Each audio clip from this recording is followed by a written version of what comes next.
Bagaimana mungkin seorang founding father yang selama ini dikenal sebagai seorang yang begitu berjasa dalam kemerdekaan Indonesia dikatakan mengkhianati apa yang selama ini ia perjuangkan? Begitulah sosok Soekarno. Kita sama-sama mengenal bahwa dia merupakan seorang bapak revolusi dan banyak gelar-gelar kehebatan lain yang tersemat bersama dengan nama besar dia. Kita harus mengakui bahwa Soekarno merupakan figur yang sangat penting dalam perjalanan sejarah bangsa ini. Tetapi kita juga harus mampu melihat beliau sebagai seorang manusia biasa yang bisa jadi dalam periodenya memimpin itu melakukan kekeliruan atau kesalahan-kesalahan fatal yang berujung pada kejatuhan beliau sendiri di akhir masa pemerintahannya di tahun 65-66. Dan begitulah akhirnya Muhammad Hatta, seorang founding father kita yang lain yang juga merupakan wakil presiden pertama Indonesia yang mewakili Soekarno dan nama mereka keduanya bersanding di dalam teks proklamasi kita, itu akhirnya memutuskan untuk cabut dari kursi kekuasaannya sebagai wakil presiden saat itu karena bagi beliau sudah terlalu banyak penyelewengan terhadap demokrasi yang dilakukan oleh Soekarno saat itu. Bagaimana semua itu bisa terjadi? Begini ceritanya. Ketika baru merdeka, kita harus menyadari bahwa negara ini tuh sebenarnya belum memiliki dasar-dasar yang begitu kuat. Makanya kenapa kemudian di dalam sejarah kita itu mengenal ada yang namanya Undang-Undang 1945, ada yang namanya Undang-Undang Dasar Sementara tahun 1950 atau UUD 1950, dan untuk menyempurnakan undang-undang itu pernah dalam sejarah kita di tahun 1950-an itu dibentuk satu lembaga yang namanya adalah Konstituante. Orang-orang yang duduk di lembaga ini itu merupakan mereka yang terpilih dalam satu kegiatan pemilu pertama di Indonesia yang dilakukan pada tahun 1955, dan Konstituante sendiri bersidang pertama kali itu kalau tidak salah di tahun 1956. Tugas mereka tidak lain dan tidak bukan adalah untuk merancang undang-undang yang baru yang mana nanti bakal menggantikan Undang-Undang Dasar Sementara 1950. Dan di dalam Konstituante ini seperti ada yang saya katakan, orang-orang dari beragam partai politik dengan ideologi-ideologi yang sangat strict masing-masing itu datang dan bercakap-cakap, berdebat, berdiskusi tentang dasar negara seperti apa yang ingin diterapkan di Indonesia. Ya, mereka yang dari golongan Islam misalnya itu kemudian menyarankan bahwa lebih baik negara ini berbentuk negara Islam aja.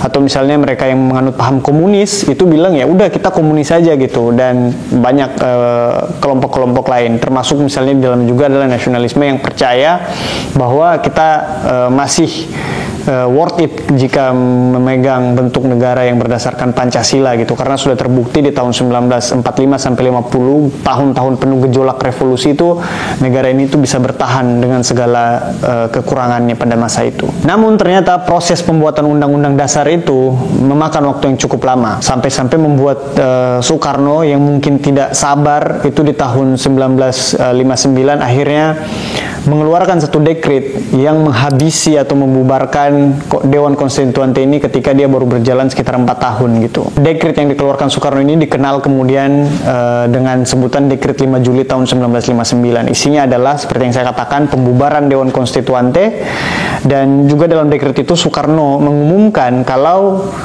ya sudahlah, kita tidak usah bikin undang-undang yang baru atau menggunakan Undang-Undang Dasar 1950, kita kembali aja ke Undang-Undang Dasar 1945. Dan demikian, Dewan yang anggotanya itu dipilih langsung oleh rakyat dalam proses pemilu itu dibubarkan tanpa aba-aba. Anggotanya kaget, kemudian masyarakat juga terkejut, dan itulah pelanggaran pertama yang dilakukan Soekarno terhadap demokrasi itu sendiri. Tidak sampai di sana, setahun kemudian kalian tahu apa yang dibubarkan Soekarno? DPR. Bayangin ini, DPR yang dibubarkan. Bagaimana satu kekuasaan eksekutif yakni presiden itu membubarkan kekuasaan legislatif. Dan setelahnya Soekarno membentuk DPR yang anggota-anggotanya merupakan orang-orang yang dia tunjuk itu sendiri. Jadi kita bisa bayangkan, dan dalam keadaan seperti itu kita bisa membayangkan bagaimana sebenarnya Dewan Legislatif yang punya fungsi untuk mengawasi eksekutif itu wewenangnya diterabas, dan dia hanya kemudian berfungsi sebagai yes man yang bertugas untuk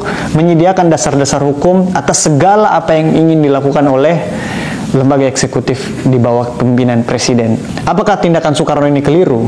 Ya tentu saja keliru gitu. Tetapi seperti apa yang kemudian terwariskan sampai hari ini kebiasaan pejabat-pejabat kita itu, untuk menutupi kekeliruannya itu Soekarno kemudian menggunakan slogan-slogan, jargon-jargon dan nama-nama yang membuat kesalahan-kesalahan atau penyelewengannya itu tuh tertutup lebih rapi gitu. Dan dia menyebut konsepsinya itu adalah demokrasi tapi terpimpin gitu kan. Ya meskipun demokrasi versi Soekarno ini tuh tidak mengenal trias politika lagi karena semua berada di bawah kekuasaan eksekutif yang berada di bawah komando presiden itu sendiri. Tindakan Soekarno ini pun akhirnya memicu reaksi yang sangat luar biasa keras dari berbagai tokoh politik pada saat itu, dan termasuk salah satunya adalah Muhammad Hatta itu sendiri, seorang proklamator tadi yang seperti saya katakan juga merupakan founding father kita, yang sampai-sampai menulis satu risalah panjang berjudul Demokrasi Kita, yang isinya itu adalah kritik argumentatif terhadap perlakuan Soekarno terhadap sistem politik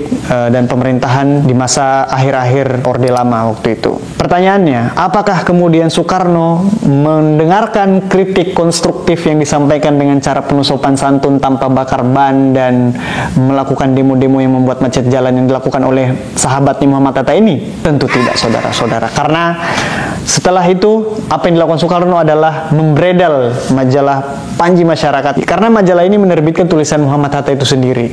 Jadi itulah jawaban penguasa atas kritik yang sopan dan santun itu. Mengapa Soekarno melakukan itu? Ya karena bagi Soekarno, Indonesia itu nggak bakal kemana-mana kalau kita menggunakan prinsip-prinsip demokrasi parlementer atau demokrasi liberal, di mana partai-partai yang begitu banyak saling gontok-gontokan, berdebat, dan begitu lama menciptakan satu dasar negara dan lain sebagainya, dan itu menunda satu proses pembangunan negara yang seharusnya dilakukan pada masa itu. Tetapi bagi Muhammad Hatta sendiri, perdebatan di konstituante itu harusnya dianggap sebagai satu gejala demokrasi yang sangat positif gitu. Dan orang-orang harus sabar supaya lembaga ini bisa merumuskan dasar negara yang konkret dan menjadi dirinya tolak ukur kita bernegara sampai hari ini. Bagi Muhammad Hatta ya Soekarno tentu keliru gitu, mau pakai nama demokrasi terpimpin, tetapi sebenarnya demokrasinya itu tuh hanya untuk menutupi kediktatoran yang sebenarnya sedang berlaku pada masa itu. Lalu kalian tahu tidak, dari mana sebenarnya ide atau konsep demokrasi terpimpin ini tercetus di dalam benak Soekarno?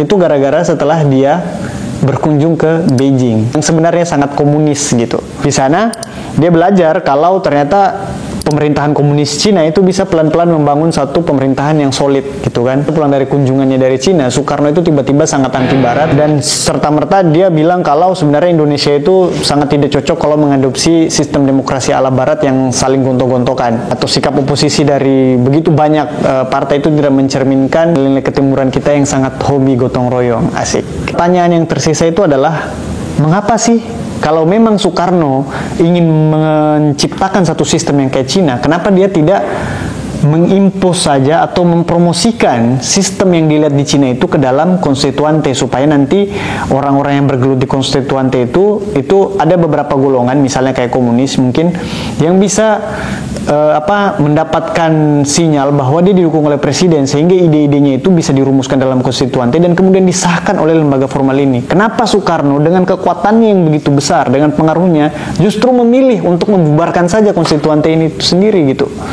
Mengapa harus dengan cara-cara seperti itu? Mengapa tidak mengikuti jalur yang semestinya yang telah disepakati bersama dalam alam demokrasi? Bayangkan kalau misalnya idenya Soekarno itu bisa diimplementasikan atau diaplikasikan secara legal melalui Dewan Konstituante. Tapi kalau ternyata dari zaman Soekarno itu kita bisa belajar kalau pemimpin-pemimpin kita itu ternyata sangat sulit percaya dengan satu konsepsi yang disusun dengan nilai-nilai yang sangat filosofis, dengan cara-cara yang beradab dalam satu sistem yang betul-betul disepakati bersama gitu kan. Mereka kayaknya lebih suka atau lebih gemar membangun negara ini tuh melalui pengalaman-pengalaman praktis yang baru belakangan kemudian sistem nilainya itu dicari-cari melalui satu mekanisme cocok logi gitu kan. Apakah hal semacam itu sepenuhnya keliru? Kalau menurutku sendiri tentu tidak, karena kan kita hidup bernegara ini pun itu sebenarnya tujuannya untuk mencari hidup kan, dan persoalan hidup mati itu tuh selalu lekat dengan pertimbangan-pertimbangan praktis dan pragmatis.